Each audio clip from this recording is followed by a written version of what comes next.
Good evening and welcome back to Faithful Thinking. We're doing something a little bit different. We're doing, as it were, a repeat, or not so much a repeat as an episode 2 of our science and faith conversation. We had some positive responses to the first one, and so we've reconvened our panel of experts from across the sciences to talk a little bit more about their experience of science and of faith. So welcome back, everybody. Thank you for joining us once again. And as before, I have some questions for our discussion. And I think we'll kick off with this. What do you find to be the main obstacles to faith in the scientific world?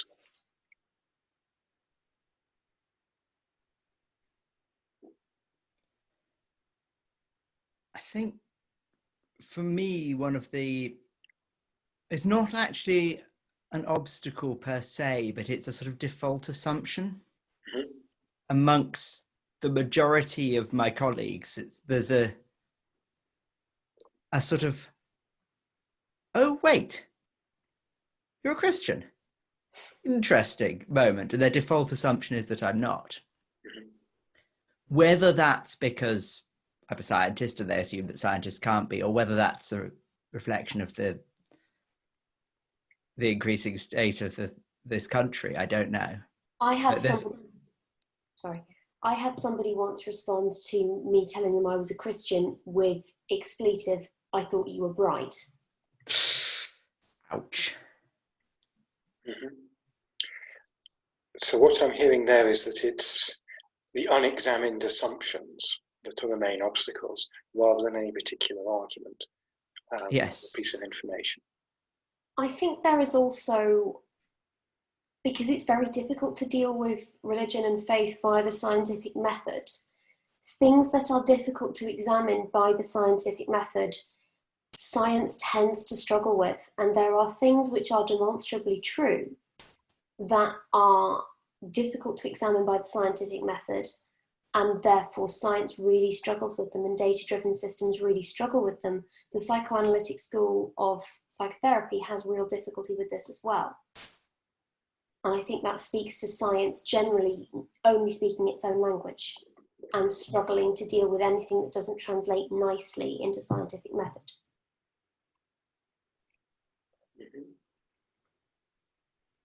What have others found? Yeah, I think when I was at university, it was certainly harder to be a Christian than it was not to be a Christian in the departments. And there was this kind of, I suppose when you had a lot of conversations with people, they'd be very surprised that you were a Christian. And, you got into a conversation, and although they hadn't examined all the issues themselves, I mean, after all, none of us are experts in every single field. There's just too much out there. There's just this kind of acceptance of a collective wisdom which has come to the conclusion that there is no God. But actually, when you examine that, there is nothing which has disproved God. And so I suppose that collective wisdom, or so-called collective wisdom, people presume is out there. I think that can cause us a hard time in scientific communities. If I can give an example to that point, I was at one point in education with a young man who professed himself to be an agnostic, having come to the conclusion there can be no conclusion. The only one he saw fit to rib for their beliefs regarding God or the absence thereof was the Christian. He let the atheists be. Speaking as a little bit of an outsider, I get the sense that there is an element of group identity. Yes. And groups do not examine their own group identity, usually. It is something that is assumed and usually formed in opposition to a demonized other, whether that be British national identity and the French, or scientific scientific group identity and the religious. The last 150 years, for some reason, scientific corporate identity seems to have been found in opposition to religious belief, and in opposition often especially to beliefs associated with the past and the historic periods. rather than the present. So it's caught up with modernity and with the hostility to any belief in religion or the supernatural. Thus, it becomes almost a matter of group loyalty rather than of individual reason or choice. And things that become matters of group loyalty and group identity, it's no longer a rational decision. It's a, this is my group, I must do what my group does. And people no longer actually look at the evidence. It becomes, the default state. Mm-hmm. Well, and on that note, one thing that I've noticed, which has made me change my approach a bit as an apologist, is that there's a very high level of dogmatism among the new atheists, where if someone is actually starting to think, wait a minute, there could be some sort of higher being or some sort of supernatural order to the universe, and someone starts sort of asking these questions and pondering, those questions are not welcome in a lot of the communities and are often chastised quite strongly. So I've tried to, have a heart for people who are really facing a lot of opposition within their scientific community and their ideological community, for some of the questions that they're asking, because it can be very daunting for them, I think, as well. On the point of dogmatism, I would say that this is also evidenced by, I don't know if this is widely found among people who are science driven who convert. I used to describe the atheist who lives in my brain. For years after I converted, I had a kind of default reflexive state that was the trained atheist responses that I've been raised with. And she was alive and kicking for probably 5-6 years after I converted. And I'm confident that I was saved at that point, but I still had these programmed responses to aspects of, teaching on a Sunday, amongst other things, that came from being raised as an atheist. And it's no less a faith than Christianity or Islam is.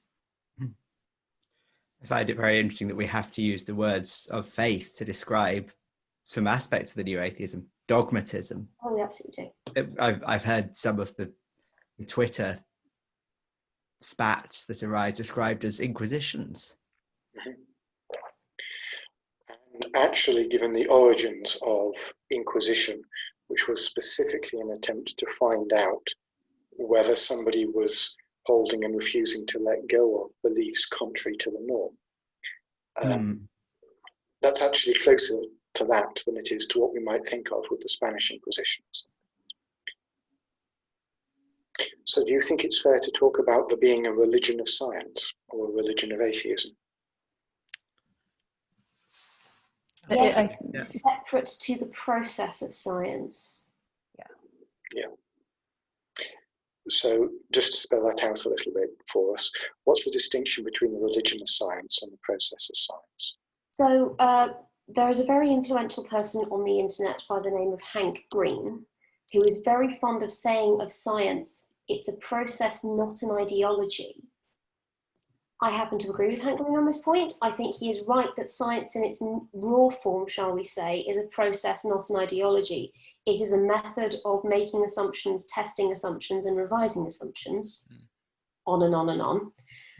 However, when people begin to treat that process like an ideology, then we can begin to talk about the faith of science. I'm reluctant to call it a religion, but I think one can call it a faith.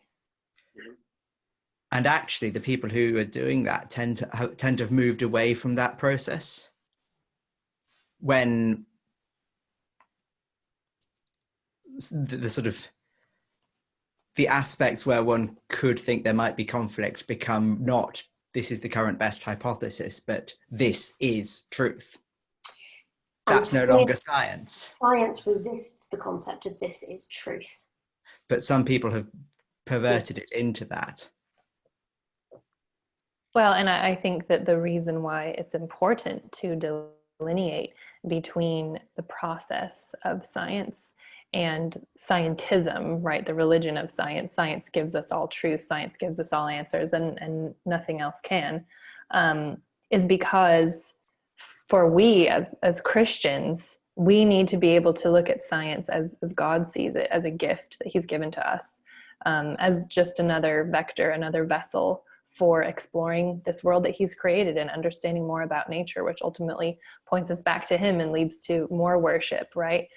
Deeper understanding, deeper appreciation for him.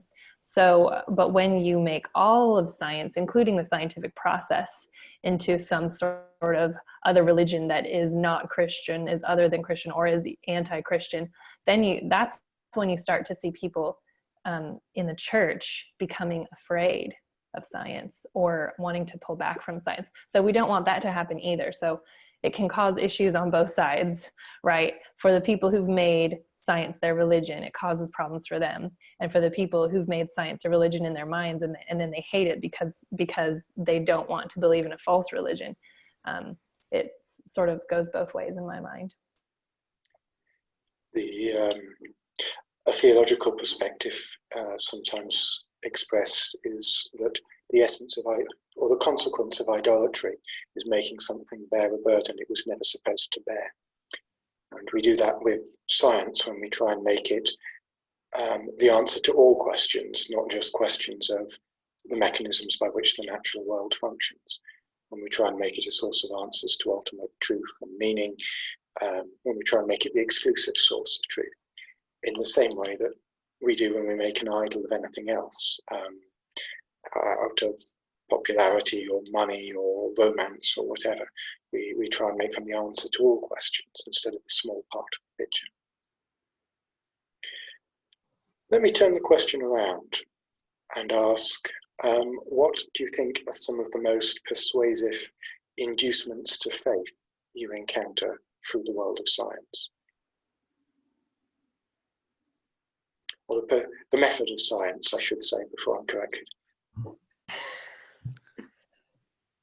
The thing that always comes to mind for me, and I know this is probably coming out of right field a bit here, sorry, American baseball reference, but anyway, wonder for me, really wonder, that sense of wonder, when you're walking through a forest and you see an incredible organism, like a beautiful butterfly or a beautiful flower, and that feeling in your heart of amazement, and the understanding of how small we are. I mean, I recently had a conversation with a dear atheist friend of mine. We actually hiked to the top of this mountain, and there was going to be a meteor shower. So we were up at more than 14,000 feet, and it was just pitch black, and we were just looking up at the stars. We were just like laying there in the tundra watching the sky, and all of a sudden he started talking about it's moments like this that make me think that there really could be a God. And it was because of that sense of wonder that we see in nature, which I think is so beautiful. So I know that's not a very scientific response coming from a scientist, but I think it's okay to appreciate the fact that God has given us this imagination and this, C.S. Lewis always wrote about that, the sense of wonder, the sense of imagination that leads us back to God. One of the sort of the joys of being a scientist who's a Christian now is that wonder's got even deeper. To those who received the Bible, the stars were distant objects, possibly on a fixed sphere. I'm not sure what naught AD cosmology was, but now they're fusion reactors at unimaginable distances from us. You'd have seen actual galaxies as pinpricks of light when you saw that.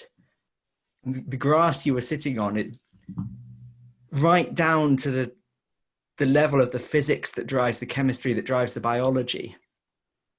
We understand so much more of that, and it's so precisely interlocking and integrated and works. There's just more to wonder about, I find. Mm-hmm. The more you learn, the more you can wonder about. Yeah. Keats had it precisely the wrong way around. Yeah. my main one is redundant beauty. There are a lot of things in the world that are more beautiful, more aesthetic than they need to be in order to work. So at a really simple level, if we talk about horses from a pure reductionist natural selection point of view, there is no reason for greys or blacks or palominas to exist.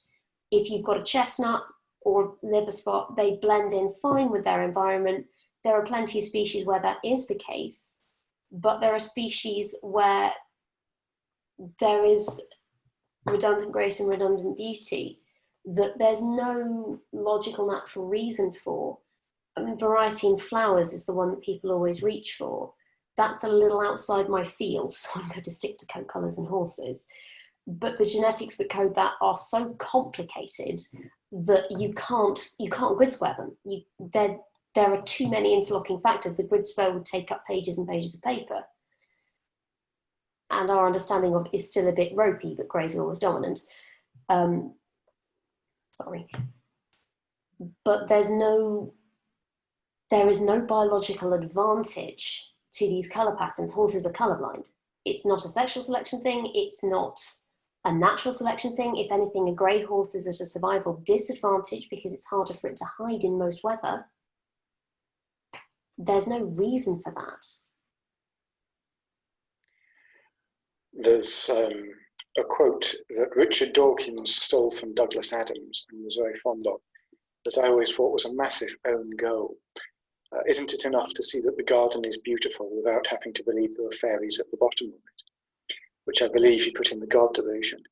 And as I say, I think it's an incredible own goal, because if I'm walking in the country and I stumble into a beautiful garden, I tend to assume there's a gardener. And the more complicated and beautiful the garden is, the less likely I am to assume it has spontaneously sprung out of the wilderness. Yeah. And yet, it would be massively more likely for a wilderness of brambles to spontaneously transform into orderly rose gardens than it would be for our universe to have formed by chance. So that sense of order, complexity, and ordered complexity that produces order and ordered complexity that produces beauty, I think is a very powerful confluence. That's very definitely been the impetus for my faith, I think, is that perfect complexity and how perfectly and beautifully it fits together. And yes, you can try and scientists come up with theories. I mean, when I say scientists, I mean this religious science. What were we calling that again? The scientism was the term. Scientism, that's the one. The scientism. They come up with the chaos theory, and perhaps that explains it. You get enough chaos, eventually order will emerge from that chaos, and they'll come up with all sorts of stats to try and argue that. Is that the infinite monkey cage? Pardon? Is that the infinite monkey cage argument? I've not heard it referred to as that, but it could be the same thing. If you have infinite monkeys in a cage with typewriters for long enough, they will eventually produce the complete works of Shakespeare in chronological order.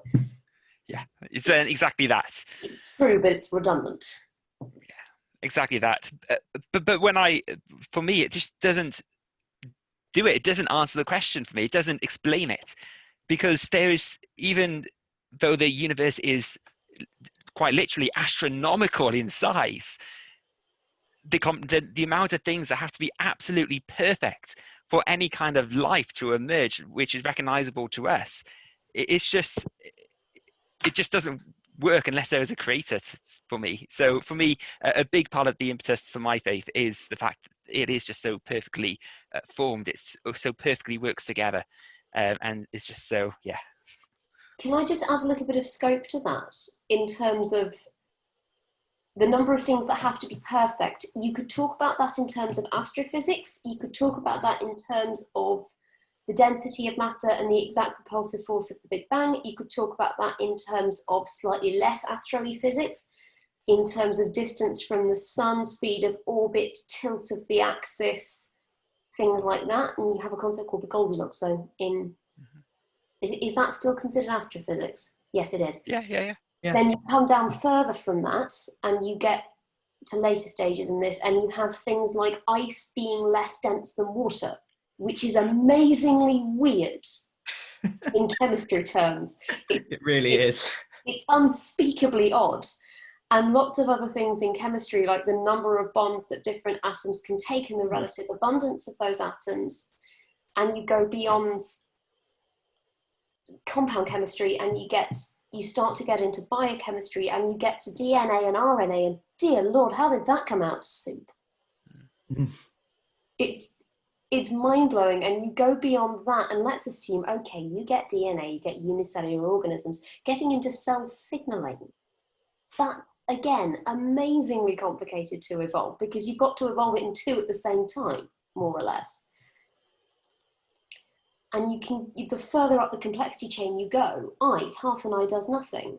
Live birth, halfway with that is really difficult and really impractical and kind of the worst of both worlds.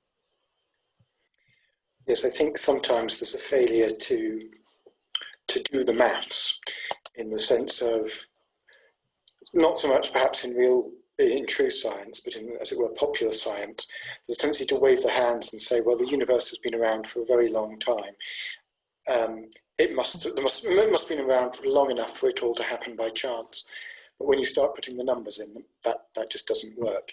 Even the simplest RNA molecule is too complicated to have had any likelihood of arranging itself by chance, even if the entire universe consisted of planet Earths and they were being struck by lightning on a millisecond basis.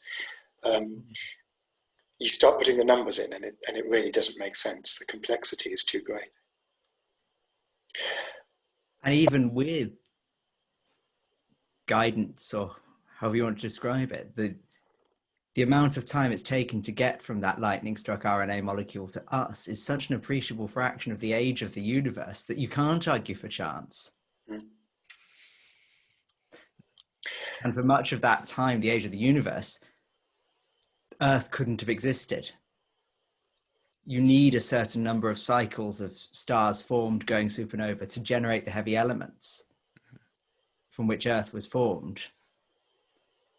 So saying it would have happened eventually by chance is an entirely false argument. Folks, I'm conscious that Zoom is warning me we only have 8 minutes left. So I want to focus on one final pair of questions. What do you think science, or more specifically, the scientist, needs to hear from Christianity? And what does Christianity need to hear from science?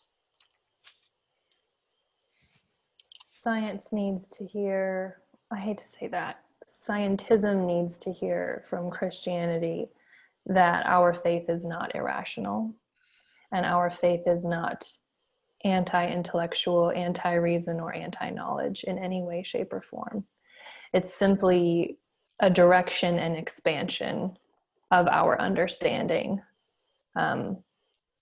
So yeah, I always come back to Proverbs 3, which people like to quote to me, saying, it says right here in the Bible, like, don't lean on your own understanding. Therefore, the Christian faith must be anti-understanding. And I always say, well, just read just a tiny bit further. If you read just a little bit further down that chapter, there's this beautiful picture of how God wants us to find understanding and knowledge and wisdom. By these things, he formed everything that is made, right? Don't lose sight of these. So it's not saying don't understand. It's saying don't limit yourself to just what you can see and hear and feel and taste and touch. There is more. There's more out there. And God invites us into that, into experience the so much more.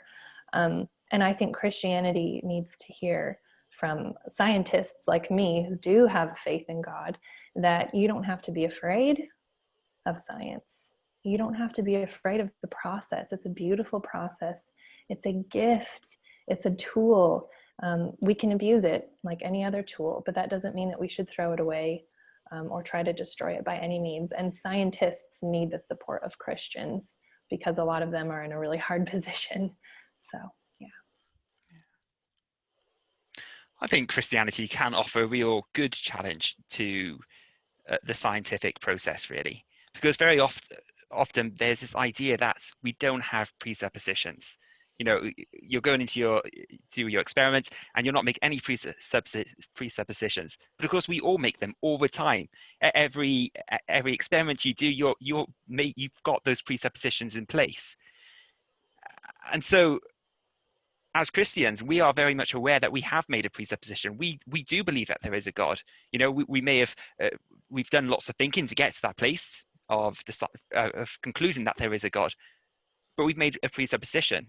Now, many people, especially in the religion of scientism, don't acknowledge that presupposition, that they're making one, that there is no God. And actually, I think Christianity can offer that really good challenge that we have to acknowledge all those presuppositions if we are being truly scientific in what we're doing.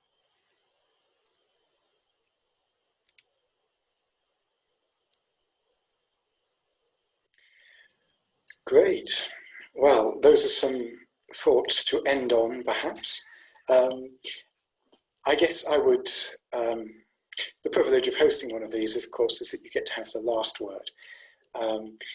I would throw in perhaps a distinction that's important to remember. Oops, we lost Sandra. A distinction that I think is important to remember between the scientist and science and scientism. We've distinguished between the process of science and the religion of scientism. Also, of course, science is done by people. Christianity is believed by people. I think the scientist also needs to hear from Christianity a message that says, amidst all this vast, complex, beautiful universe, you may be very small, but you are not insignificant. The one who made it made you for a purpose, made you for himself. In this vast, intellectually fascinating universe, there is not a moral vacuum. What you do matters.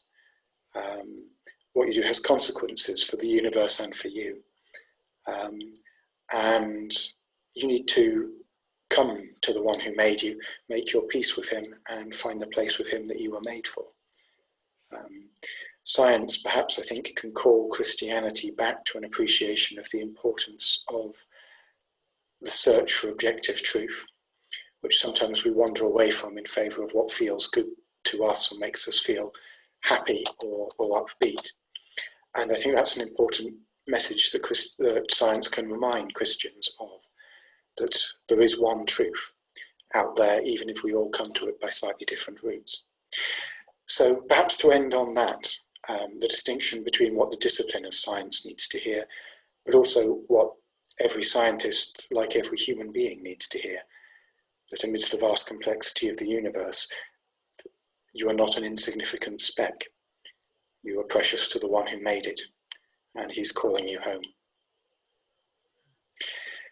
Let's end on that note for now. Thank you for tuning in, and thank you once again to our 4 guests for joining us. Please do feel free to make use of the rest of this channel, which is full of lots of other videos that I hope will be interesting on topics scientific, intellectual, artistic, and frivolous. But for now, let me pray that God will bless you and go well. Thank you.